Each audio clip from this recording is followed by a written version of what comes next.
All right, it is 8:35 and so many conversations still swirling following Election Day. Back with me is David Ramadan, a professor at George Mason University and former Virginia Delegate. He's joining me now. David, our conversation continues. Thank you so much. I want to talk a little bit of national stuff before we talk about local races.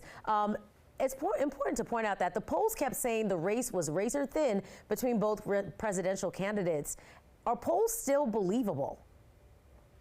Not really. Once again, the polls were wrong this time. I mean, they were way off in 2016. They corrected in 2020. They were pretty much on the spot in 2022.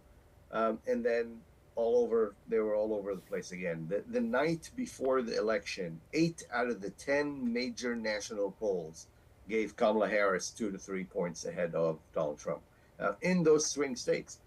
Yet it was the other way around. So the polls need another correction before they become believable again. And really quickly, where do Democrats go from here? They go back to where they used to have their strength. They lost the working class American for the first time ever. If you remember, the Teamsters didn't endorse the Democratic nominee this time.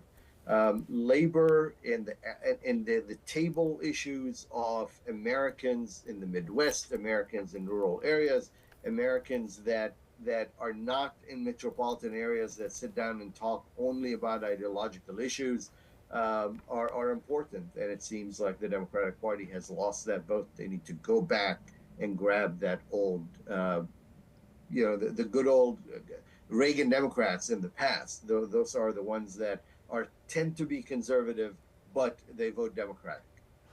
All right. Well, for the Democrats locally here in the DMV, there were some big wins in Virginia. A few of those races in Virginia, the 7th and 10th district, Suha Subramaniam keeping 10th district congressional district blue. Any surprises there? No, not at all. My dear friend and former state senator, he succeeded me in the Virginia House. Suha Subramaniam is now Congressman-elect, first Indian American from Virginia. So very, very happy to see him do that, and he'll do a fantastic job in Congress. That district was a safe district. He won by about 5 or 6 points. And then Vindman in the 7th was a tight race, but it was leaning his way, and it ended up going his way as well. No surprise there.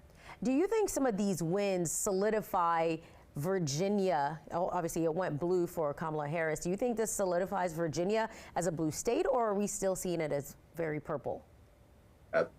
I always say you need to have 2 major elections back to back before you move it from one color to another, right? So we had the gubernatorial election, and you got Governor Youngkin, a Republican. Then we had the midterm election, the Virginia House and Senate, which went all Democratic. Now we have a Democratic vote for the presidential. That's 2 in a row. Therefore, at this point, I will classify it as a blue state. That doesn't mean it doesn't go back to purple. All right, David Ramadan talking with us this morning, breaking down all things elections.